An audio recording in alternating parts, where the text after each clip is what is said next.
राधे राधे, जय श्री कृष्णा। कैसे हैं आप सब? आई होप सब अच्छे होंगे। स्वागत है आपका अपने YouTube channel Radhe Krishna blessings में।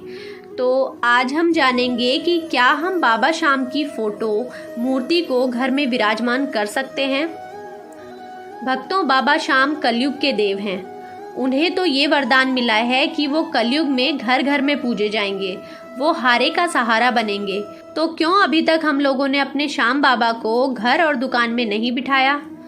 बहुत सी गलत अफवाह लोग फैलाते हैं कि बाबा श्याम की फ़ोटो केवल वही लोग लगाएं जो सारे नियम का पालन करते हैं। तो भक्तों, आज हम गृहस्थ जीवन में रहते हैं। ये गृहस्थ जीवन भी तो उन्हीं का दिया हुआ है। ये बारी फुलवारी भी सब उन्हीं की है। और जितने सारे नियम पालन होते हैं, हम वो गृहस्थ जीवन में रहते हुए कभी पूरे नहीं कर सकते। ये तो हमारे बाबा श्याम को पता है। वो सारे नियम बाबा के मंदिर में होते हैं। अगर ऐसा होता, उन्हें हर घर में पूजे जाने का वरदान मिलता ही नहीं। और जितने लोगों ने बाबा श्याम की तस्वीर को लगाया है, वो लगाते ही नहीं। आज जिनने भी बाबा श्याम को अपने घर में बिठाया है, मैंने तो उनकी बल्ले बल्ले ही होते देखी है।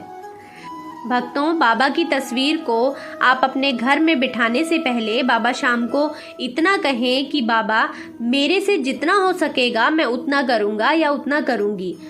बाबा, जो आप भेजोगे उसी का आपको मैं भोग लगा दूँगी।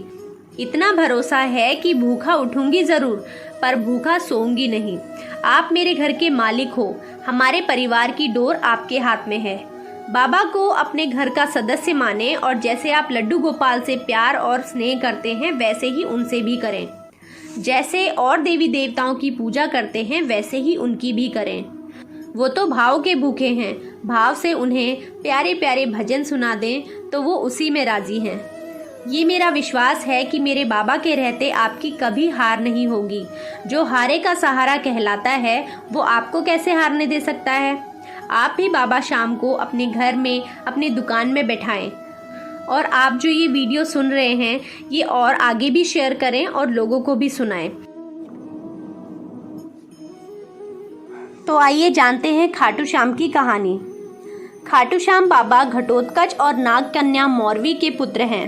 पांचों पांडवों में सर्वाधिक बलशाली भीम और उनकी पत्नी हिडिंबा बर्बरीक के दादा दादी थे। कहा जाता है कि जन्म से ही बर्बरीक के बाल बब्बर शेर के समान थे, इसलिए उनका नाम बर्बरीक रखा गया। बर्बरीक का नाम श्याम बाबा कैसे पड़ा, तो आइए जानते हैं इसकी कहानी। बर्बरीक बचपन से एक वीर और तेजस्वी बालक थे। बर्बरीक ने भगवान श्री कृष्ण और अपनी मां मौरवी से युद्ध कला कौशल सीखकर निपुणता प्राप्त की थी। बर्बरीक ने भगवान शिव की घोर तपस्या की थी, जिसके आशीर्वाद से भगवान शिव ने बर्बरीक को 3 चमत्कारी बाण प्रदान किए थे।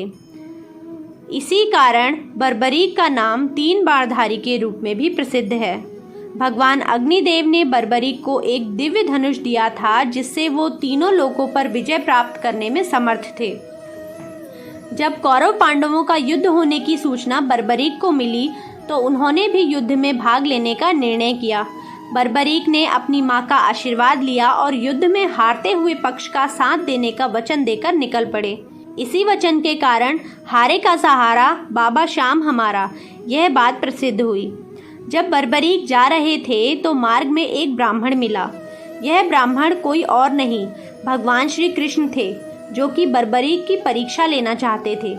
ब्राह्मण बने श्री कृष्ण ने बर्बरीक से प्रश्न किया कि वो मात्र 3 बाण लेकर लड़ने जा रहे हैं। मात्र 3 बाण से कोई युद्ध कैसे लड़ सकता है। बर्बरीक ने कहा कि उनका एक ही बाण शत्रु सेना को समाप्त करने में सक्षम है और इसके बाद भी वह तीर नष्ट न होकर वापस उनके तरकश में आ जाएगा। और तीनों तीरों के उपयोग से तो संपूर्ण जगत का विनाश किया जा सकता है। ब्राह्मण ने बर्बरीक से एक पीपल के वृक्ष की ओर इशारा करते हुए कहा कि तुम एक बाण से पेड़ के सारे पत्ते भेद कर दिखाओ। बर्बरीक ने भगवान का ध्यान कर एक बाण छोड़ दिया। उस बाण ने पीपल के सारे पत्तों को छेद दिया और उसके बाद ब्राह्मण बने श्री कृष्ण के पैर के चारों तरफ घूमने लगा। असल में कृष्ण ने एक पत्ता अपने पैर के नीचे छिपा दिया था। बर्बरीक समझ गए थे कि तीर उसी पत्ते को भेदने के लिए ब्राह्मण के चारों ओर चक्कर लगा रहा है। बर्बरीक बोले, हे ब्राह्मण, अपना पैर हटा लो, नहीं तो ये आपके पैर को भेद देगा। श्री कृष्ण बर्बरीक के पराक्रम से प्रसन्न हुए। उन्होंने पूछा कि बर्बरीक, तुम किस पक्ष से युद्ध लड़ोगे? बर्बरीक बोले कि उन्होंने लड़ने के लिए कोई पक्ष निर्धारित नहीं किया है, वो तो बस अपने वचन के अनुसार हारे हुए पक्ष की ओर से लड़ेंगे। श्री कृष्ण ये सुनकर विचारमग्न हो गए, क्योंकि बर्बरीक के इस वचन के बारे में कौरव जानते थे। कौरवों ने योजना बनाई थी कि युद्ध में पहले दिन वो कम सेना के साथ युद्ध करेंगे। इससे कौरव युद्ध में हारने लगेंगे, जिसके कारण बर्बरीक कौरवों की तरफ से लड़ने आ जाएंगे। अगर बर्बरीक कौरवों की तरफ से लड़ेंगे तो उनके चमत्कारी बाणों से पांडवों का नाश हो जाएगा। कौरवों की योजना विफल करने के लिए ब्राह्मण बने कृष्ण ने बर्बरीक से एक दान देने का वचन मांगा। बर्बरीक ने दान देने का वचन दे दिया। अब ब्राह्मण ने बर्बरीक से कहा कि उसे दान में बर्बरीक का सिर चाहिए। इस अनोखे दान की मांग सुनकर बर्बरीक आश्चर्यचकित हुए और समझ गए कि यह ब्राह्मण कोई सामान्य व्यक्ति नहीं है। बर्बरीक ने प्रार्थना की कि वो दिए गए वचन अनुसार अपनी शीश का दान अवश्य करेंगे, लेकिन पहले ब्राह्मण देव अपने वास्तविक रूप में प्रकट हों। भगवान कृष्ण अपने असली रूप में प्रकट हुए।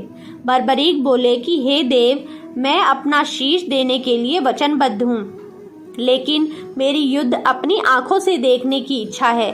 श्री कृष्ण ने बर्बरीक की वचनबद्धता से प्रसन्न होकर उनकी इच्छा पूरी करने का आशीर्वाद दिया। बर्बरीक ने अपना सिर काटकर कृष्ण को दे दिया। श्री कृष्ण ने बर्बरीक के सिर को 14 देवियों के द्वारा अमृत से सींचकर युद्ध भूमि के पास एक पहाड़ी पर स्थित कर दिया, जहां से बर्बरीक युद्ध का दृश्य देख सके। इसके बाद भगवान श्री कृष्ण ने बर्बरीक के धड़ का शास्त्रोक्त विधि से अंतिम संस्कार कर दिया। महाभारत का महान युद्ध समाप्त हुआ और पांडव विजयी हुए। विजय के बाद पांडवों में ये बहस होने लगी कि विजय का श्रेय किस योद्धा को जाता है। श्री कृष्ण ने कहा, क्योंकि बर्बरीक इस युद्ध के साक्षी रहे हैं, तो इस प्रश्न का उत्तर उन्हीं से जानना चाहिए। तब परमवीर बर्बरीक ने कहा कि इस युद्ध की विजय का श्रेय एकमात्र श्री कृष्ण को जाता है, क्योंकि यह सब कुछ श्री कृष्ण की उत्कृष्ट युद्ध नीति के कारण ही संभव हुआ है। विजय के पीछे सब कुछ श्री कृष्ण की ही माया थी। बर्बरीक के इस सत्य वचन से देवताओं ने बर्बरीक पर पुष्पों की वर्षा की और उनके गुणगान गाने लगे। श्री कृष्ण वीर बर्बरीक की महानता से अति प्रसन्न हुए और उन्होंने कहा, हे बर्बरीक, आप महान हैं। मेरे आशीर्वाद स्वरूप आज से आप मेरे नाम श्याम से प्रसिद्ध होंगे। कलयुग में आप कृष्ण अवतार रूप में पूजे जाओगे और अपने भक्तों की मनोकामनाएं पूर्ण करोगे। भगवान श्री कृष्ण का वचन सिद्ध हुआ और आज हम देखते हैं कि भगवान श्री खाटू श्याम बाबा जी अपने भक्तों पर निरंतर अपनी कृपा बनाए रखते हैं।